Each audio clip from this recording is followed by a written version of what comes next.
নমস্কার, স্যান্দন টিভির পর্দায় আপনাদের সকলকে স্বাগত। সাথে আছে আমি দীপান্বিতা। চোখ রাখবো বিস্তারিত সংবাদে। প্রদেশ বিজেপির সভাপতি রাজীব ভট্টাচার্য বলেছেন, 4 জুন ফলাফলের জন্য অপেক্ষা করতে হবে না, ফলাফল অগ্রিম বের হয়ে গেছে। বৃহস্পতিবার পূর্ব ত্রিপুরা আসনে মনোনীত বিজেপি প্রার্থী কৃতি সিং দেববর্মার মনোনয়নপত্র দাখিল অনুষ্ঠানে একথা বলেন মুখ্যমন্ত্রী ডক্টর মানিক সাহা। সুবিশাল মিছিল করে মনোনয়নপত্র দাখিল করলেন বিজেপি মনোনীত প্রার্থী কৃতি সিং দেববর্মা। বৃহস্পতিবার ডুলুবাড়ি বাজার থেকে বিজেপি, তিপ্রামথা এবং আইপিএফটি কর্মী সমর্থকরা যৌথভাবে মিছিল শুরু করে। মিছিলটি বিজেপি জেলা কার্যালয়ের সামনে এসে শেষ হয় এবং এক জনসমাবেশে মিলিত হয়। উপস্থিত ছিলেন মুখ্যমন্ত্রী প্রফেসর ডক্টর মানিক সাহা, প্রদেশ বিজেপির সভাপতি রাজীব ভট্টাচার্য, তিপ্রামথা সুপ্রিমো প্রদ্যুৎ কিশোর দেববর্মন, প্রার্থী কৃতি সিং দেববর্মা, মন্ত্রীগণ টিঙ্কু রায়, সুধাংশু দাস, বিধানসভার মুখ্য সচেতক কল্যাণী সাহা রায় সহ অন্যান্য নেতৃত্বরা। মনোনয়নপত্র দাখিল করার আগে মুখ্যমন্ত্রী বক্তব্য রেখে বলেন, এক ত্রিপুরা শ্রেষ্ঠ ত্রিপুরা গড়ার লক্ষ্যে আমরা সংকল্পবদ্ধ, যার কারণে ইদানিংকালে আজকের মতো বড় মিছিল বা জমায়েত হয়নি, যা দেখে অনেকের মধ্যে কম্পন শুরু হয়ে গেছে। শুধুমাত্র ভারতীয় জনতা পার্টি মানুষ ও দেশকে ভালোবাসে বলে এটা সম্ভব হয়েছে। মুখ্যমন্ত্রী আরও বলেন, প্রদেশ বিজেপি সভাপতি রাজীব ভট্টাচার্য বলেছেন, 4 জুন ফলাফলের জন্য অপেক্ষা করতে হবে না, ফলাফল ইতিমধ্যে বের হয়ে গেছে। আরও বলেন, জাতি জনজাতির সব অংশের মানুষকে নিয়ে এ সরকার। জনজাতিদের উন্নয়ন না হলে রাজ্যের উন্নয়ন হতে পারে না। এবং প্রধানমন্ত্রীর প্রসঙ্গে মুখ্যমন্ত্রী বলেন, 2018 সালের পর ত্রিপুরাকে হীরা মডেল দিয়েছেন প্রধানমন্ত্রী নরেন্দ্র মোদী। এগুলি আগে কেউ করেনি। আমি নিজে একজন ডাক্তার, আমারও যেতে হবে হয়তোবা, এবং 4 তারিখ আমাদের রাজীববাবুকে বলেছেন আপনাদের ওয়েট করতে হবে না, রেজাল্ট অলরেডি বেরিয়ে গেছে। আমাদের থানসা, আপনারা বলেন থানসা থানসা থানসা থানসা, আমরা সবাই জাতি জনজাতি সবাই মিলে আমরা একসাথে ত্রিপুরাকে গড়ব, এই অঙ্গীকার আজকে আমাদের করতে হবে। এবং আমি একটা কথা বারবার বলি, জনজাতিদের উন্নতি যদি না হয় ত্রিপুরাও উন্নতি হতে পারবে না। এটা আজকেও বলেছি, আবার আমি বলছি, মাননীয় প্রধানমন্ত্রীকে অ্যাক্টিভ পলিসির মাধ্যমে।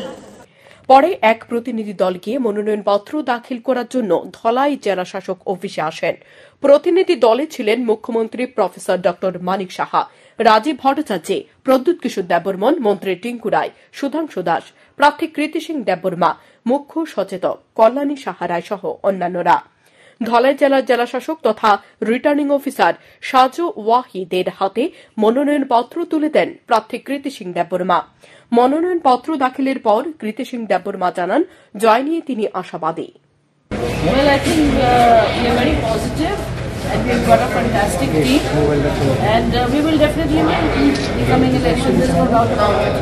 We'll try our best and we will win. Thank you so much. অপরদিকে মুখ্যমন্ত্রী মনোনয়নপত্র দাখিলের পর জানান, ত্রিপুরার 2টি আসনে ভারতীয় জনতা পার্টি মনোনীত প্রার্থীদের জয় নিয়ে নিশ্চিত। বিশেষ করে দেশে 370 আসনের যে লক্ষ্যমাত্রা ভারতীয় জনতা পার্টি নিয়েছে তার চেয়ে অনেক বেশি, অর্থাৎ 400 আসনের অধিক নিয়ে বিজেপি ক্ষমতায় ফিরবে বলে অভিমত ব্যক্ত করেন মুখ্যমন্ত্রী। You are also a human being, no? So you should also say you have seen a large number of people have come here, and I am sure that we are going to win. And our Modi ji already said that our target is 370. I hope it will go beyond that. And our target is with the alliance partner we will go beyond 400. I don't know where it will go ultimately. So I'm sure that this time from east and west, both the constituencies, we are going to win.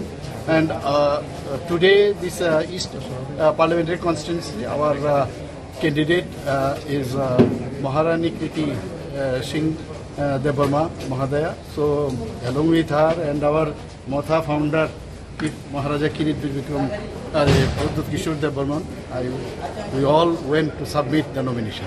এদিন মনোনয়নপত্র দাখিলকে ঘিরে ব্যাপক উচ্ছ্বাস লক্ষ্য করা গেছে দলীয় কর্মীদের মধ্যে। স্যান্দন টিভি। চৈত্র মেলায় ভিটি বন্টনে ব্যাপক অনিয়ম, আগরতলা পৌর নিগমে বিক্ষোভ দেখায় ব্যবসায়ীরা। সামনে নির্বাচন, এরই মধ্যে চৈত্র মেলায় ভিটি বন্টনে ব্যাপক অনিয়ম। পয়সার বিনিময়ে বিক্রি করে দেওয়া হয়েছে প্রায় 2 শতাধিকের অধিক ভিটির টিকিট বলে অভিযোগ। আর ভোর 3টা থেকে লাইনে দাঁড়িয়ে শেষ পর্যন্ত পরিশ্রমের জলাঞ্জলি দিল ক্ষুদ্র ব্যবসায়ীরা। প্রতিবাদে দুপুরের নাগাদ আগরতলা পুর নিগমে বিক্ষোভ দেখায় ব্যবসায়ীরা। তাদের অভিযোগ, গত 26শে মার্চ ভিটি বন্টনের টিকিট বিলি করা হয়। তারা এসে দীর্ঘ লাইনে দাঁড়িয়ে থাকার পর তাদের নিগম থেকে জানিয়ে দেওয়া হয় আর কোনো টিকিট দেওয়া হবে না। পরবর্তী সময়ে পত্রিকার মাধ্যমে জানিয়ে দেওয়া হবে আবার কবে নাগাদ থেকে দেওয়া হবে। শেষ পর্যন্ত 12 ঘন্টা দাঁড়িয়ে থেকে পুলিশের তাড়া খেয়ে বাড়ি ফিরে ক্ষুদ্র ব্যবসায়ীরা। তারপর বুধবার অর্থাৎ 27শে মার্চ খবরের কাগজে ভিটি বন্টনের জন্য ফর্ম বিতরণ করার জন্য দিনক্ষণ জানিয়ে দেওয়া হয় 28শে মার্চ। তারপর যথারীতি বৃহস্পতিবার ভোর 3টা থেকে লাইনে এসে দাঁড়িয়ে থাকে ব্যবসায়ীরা। সকাল 9টা থেকে যখন ফর্ম বিলি করা শুরু হয় তখন দেখা যায় 679টি ফর্মের মধ্যে 180টি ফর্ম শেষ হওয়ার পর সরাসরি চলে গেছে 400 নম্বরে। সাথে সাথে শুরু হয় হুলস্থুল। ব্যবসায়ীদের বক্তব্য, প্রায় 200টি টিকিট বিক্রি করার ফলে তারা টিকিট পায়নি। তাদের আরও অভিযোগ, ফর্ম জমার আগেই তারা অনেকের কাছে কুপন দেখেছে, সুতরাং চুরি করে এই কুপনগুলি বিক্রি করে ফেলেছে বলে অভিযোগ ব্যবসায়ীদের। তাই প্রায় 2.5 শতাধিক ব্যবসায়ী বঞ্চিত হয় এই দিন বিক্ষোভে সামিল হয়েছে। কিন্তু নিগম কর্তৃপক্ষ তাদের সাথে কোনোভাবেই দেখা করছে না।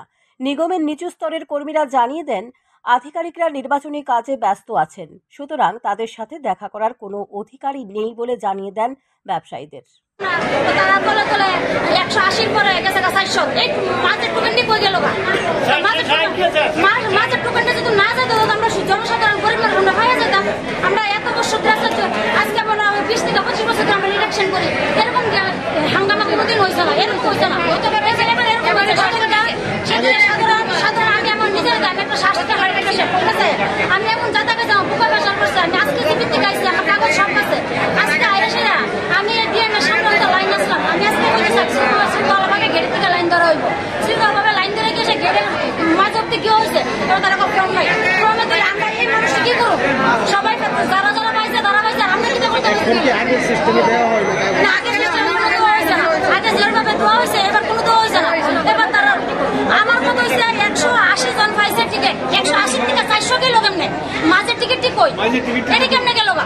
এটা যদি না যাইতো আমরা এই গরিব মানুষ পাইয়া যাইতাম। আমরা আজকে দেখেন বাচ্চাকে আমরা চেহারা দেখে আমরা পর্যন্ত কতটুকু আমরা হেসনস্ত হয়ে যাচ্ছি, আমরা কতটুকু সেই রোদের মধ্যে দাঁড়িয়েছি।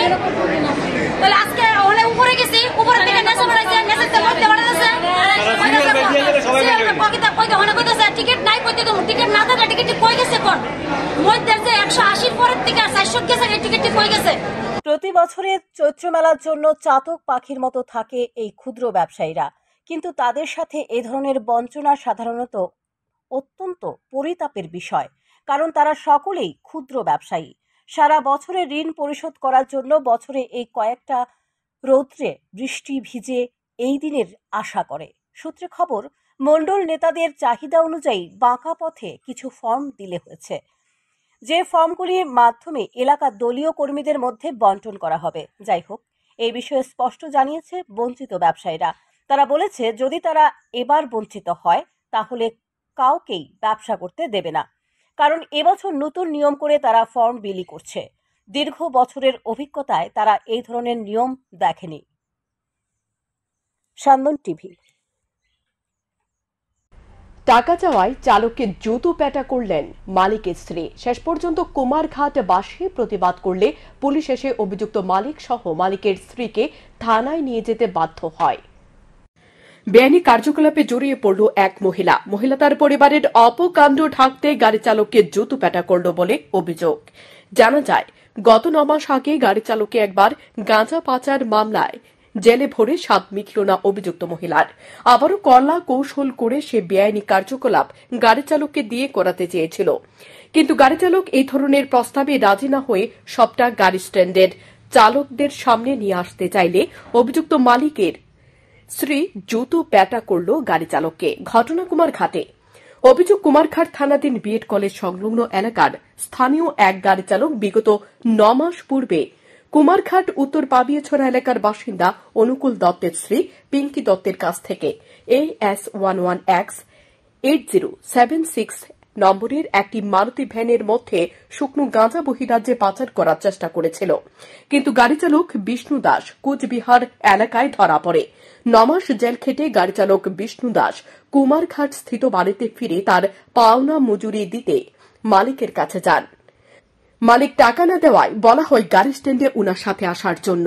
পরে অভিযুক্ত মালিককে শ্রী পিঙ্কি দত্ত ঘটনাস্থলে এসে টাকা না দিয়ে পায়ের জুতো খুলে মারতে থাকে চালক বিষ্ণু দাসকে। তখন আশপাশ এলাকার মানুষ জড়ো হয়ে ঘটনার পরিস্থিতি সামাল দিতে বাধ্য হয়। ঘটনাস্থলে কুমারঘাট পুলিশ দ্রুত পৌঁছে গাড়ি সহ অভিযুক্তদের থানায় নিয়ে যায়। দাদা আমি অনেক আগে আমি তো গাড়ি চালাই, আমার মিথ্যা কথা কইয়া আমার গাঁজা টিপে নিছে, বুঝছো দাদা। আমি তো জানি না গাঁজা আছে কইয়া গাড়ি। তারপরে আমার লিয়ে যাওয়ার পরে গাড়ি তাইনে নিজে পাল্টে কইছে। গাড়ি পাল্টে কই আমি 9 মাস জেলে আসলাম আনতাছি। তারপরে 1 টাকাও আমার মানে 1 টাকাও দিছে না। তারপরে আমি এত কষ্ট করি আমি জেল কাটিয়ে তারপরে আইসি। তখন কইছি মানে সিন্ডিকেটও চলো, সিন্ডিকেটও বুঝমু যাইতো না সিন্ডিকেটে। এরপরে থানা চলো কইছি, থানা তো এতটুকুই আমার। কার লোক এই সমস্যাটা তোমার? কেন কি করতে কষ্ট তাই নাকি? তাই না? আমারে জুতা দিয়ে মারছে। কে জুতা দিয়ে মারছে? ওই মেলুটা কি নাম? হ্যাঁ, অনুকূল দত্তর বুয়া। উনার নাম জানতে পারছেন কি? কি নাম উনার? নাম জানি না। কোন জায়গায় বাড়ি? বাড়ি উত্তরবঙ্গে। উনি কি ব্যবসা করে? হ্যাঁ, গাজার ব্যবসা করে। তো আজকে কি আপনার গাড়িতে গাঁজা ছিল? না, আজকে গাজা ছিল না। তো আজকে তোমার হঠাৎ করে কেন বাসাইলো উনি? আমারে হঠাৎ করে আমি কইছি চলো সিন্ডিকেটে বুঝমু গিয়া। যাইতো না সিন্ডিকেটে, কিচ্ছু বুঝে না, সিন্ডিকেটের কিচ্ছু বুঝে না। তা আমি কইছি চলো সিন্ডিকেটে। তোমার এমনি মারছে আজকে? আইয়া চাবি লইছি দেখিয়া, গাড়ির চাবি লইছি দেখিয়া আমার জুতা দিয়ে মারছে। কেন? কার গাড়ি চাবি লইছো তুমি? ওই গাড়িটা। এই গাড়িটা কে চালাইতো? ওই গাড়িটা মানে গাজা নিয়ে গেছিল। কবে গেছিল? আজ থেকে 10 মাস আগে। এখন দেখার বিষয় পুলিশ ঘটনা তদন্তে নেমে অভিযুক্ত মহিলার বিরুদ্ধে কি ব্যবস্থা গ্রহণ করে। সান্দন টিভি। বর্ষার আগে জলমগ্ন বিলোনিয়া পৌর এলাকার রাস্তাঘাট ও বাড়িঘর নাজেহাল। বিলোনিয়া শহরবাসী ক্ষোভে ফুঁসছেন এলাকার লোকজন। ড্রেন থেকে আবর্জনা পরিষ্কার করা হয় না। সারা বছর ধরে আবর্জনা জমে ড্রেন থেকে দুর্গন্ধ ছড়াচ্ছে। এছাড়া পরিকল্পনা অভাব যথেষ্ট রয়েছে পৌর সংস্থার নির্বাচিত প্রতিনিধিদের মধ্যে। নেই শহরের স্বচ্ছতা, নেই ড্রেন পরিষ্কার রাখার উদ্যোগ, নেই কোনো জল নিষ্কাশনের জন্য ব্যবস্থা। সবকিছু মিলিয়ে বিলোনিয়া পৌর পরিষদ যেন খুঁড়িয়ে খুঁড়িয়ে চলছে। আসন্ন লোকসভা ভোটকে কেন্দ্র করে ঊনকোটি জেলায় কোনো ধরনের অপ্রীতিকর ঘটনা না ঘটে সে লক্ষ্যে ঊনকোটি জেলা পুলিশের উদ্যোগে বৃহস্পতিবার দিনভর গোটা ঊনকোটি জেলায় পুলিশ কর্মীরা এক বাইক র্যালির আয়োজন করে। বাইক র্যালিটি পেচারতোল থানার অন্তর্ভুক্ত বৌদ্ধ মন্দির প্রাঙ্গণ থেকে শুরু হয়ে বিভিন্ন এলাকায় অভিযান চালায়। উপস্থিত ছিলেন জেলা পুলিশ সুপার কান্তা জাহাঙ্গীর, ঊনকোটি জেলার জেলা শাসক দিলীপ কুমার চাকমা, জেলার অতিরিক্ত পুলিশ সুপার ভানু নেইলিয়ান দার্লং, কুমারঘাট মহকুমা পুলিশ আধিকারিক কমল দেববর্মা, পেচারতোল থানার ওসি সুমন আচার্য সহ অন্যান্যরা। পেচারতোল থানা এলাকায়, কুমারঘাট থানা এলাকায়, ফটিকরায় থানা এলাকায়, কৈলাসহর থানার বিভিন্ন এলাকা পরিক্রম করে বাইক র্যালিটি সমাপ্ত হয়েছে। প্রায় 2 শতাধিক পুলিশ কর্মীরা অংশগ্রহণ করেছেন বলে জেলা আরক্ষা দপ্তর সূত্রে জানা যায়। ऊनकोटी डिस्ट्रिक्ट में करने जा रहा है, इट्स अ वंडरफुल आइडिया। और जैसे मैडम ने बताया कि हमारे इलेक्शन अभी 26 अप्रैल को पोल डे है, उसको नज़र रखते हुए हमने क्या कर रहे हैं, सारे डिस्ट्रिक्ट में, पूरे डिस्ट्रिक्ट में हम क्या कर रहे हैं, सब जगह में फ्लैग मार्च, रूट मार्च ये हो रहा है। इसी बीच में ये जो बाइक रैली जो आज के लिए ऑर्गेनाइज किया जा रहा है, it's I can say that it's a very good idea. इससे पता चलेगा लोगों को कि ना इधर हमारी जो पैरामिलिट्री फोर्सेस है, पुलिस फोर्सेस है, दे आर वेरी एक्टिव। तो इसमें होगा क्या, पब्लिक का थोड़ा सा कॉन्फिडेंस बढ़ता जाएगा। ऐसे हमने मैडम जो अभी आपके सामने बोले हैं कि उसका कॉन्फिडेंस बिल्ड करना, इसके बाद जीरो पोल वायलेंस, हमारे मुद्दा है वही है।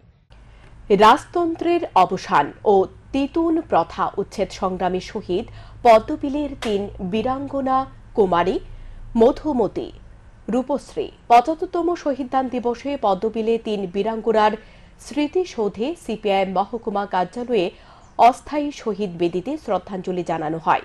এদিন সকালে শহীদ পরিবারের সদস্যদের নিয়ে পদ্মবিলে কুমারী মধুতি রূপশ্রীর স্মৃতিসৌধে জিএমপির উদ্যোগে ফুলের মালা দিয়ে শ্রদ্ধাঞ্জলি নিবেদনের মধ্য দিয়ে এক শহীদ স্মরণে অনুষ্ঠানের আয়োজন করা হয়। সেখানে উপস্থিত ছিলেন জিএমপির নেতৃত্ব রঞ্জিত দেববর্মা, সিপিআইএম খোয়াই মহকুমা সম্পাদক পদ্মকুমার দেববর্মা সহ শহীদ পরিবারের সদস্যরা।